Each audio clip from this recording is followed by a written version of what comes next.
nag-order tayo ng Bini Cosmetics. Yan, bagong labas lang to. So, ayun, unboxing natin siya. At ang in-order ko nga pala is yung lip tint nila. Yan, yan. So, ito na. Isa na natin to.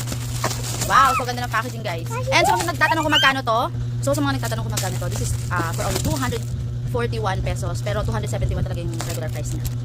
So, dahil may ano siya, may 30 pesos siya na discount. Ito na, open natin siya. In fairness sa packaging, ito maganda. Ngayon, wala akong nilagay sa ano ko, wala akong nilagay sa mukha ko. Ito lang. So, ito try ko yung lip tint nila. Grabe, so ganda ng packaging nila. Talagang safe na safe.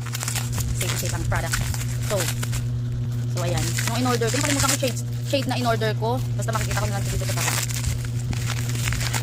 Wow! Para siyang lollipop, guys. And this is lip jelly tinted lip oil yung in-order ko. And yan. Ang ganda nung ano niya. Ang ganda nung packaging niya. Yan, syempre. Hindi ko masyadong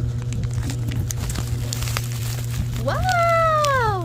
Wow! Diba? So ganda. And meron siyang logo ng Bini sa ulo niya. Ayan, sa taas. Sa takip niya. And ito, lakas mo kay candy, no? Tapos ayan, guys. This is for only 241 pesos. Then, ang ano ko in-order ko is love. So ngayon, ito try na natin siya. Wow! Feeling ko kasama ko yung Bini pagka ito gamit ko. Wait. Sinishake yata to. ito na.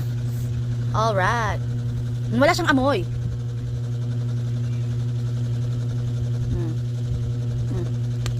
This is love. Yan, oil lang siya, oil. Para hindi lang mag-dry. So, ayun. Yan.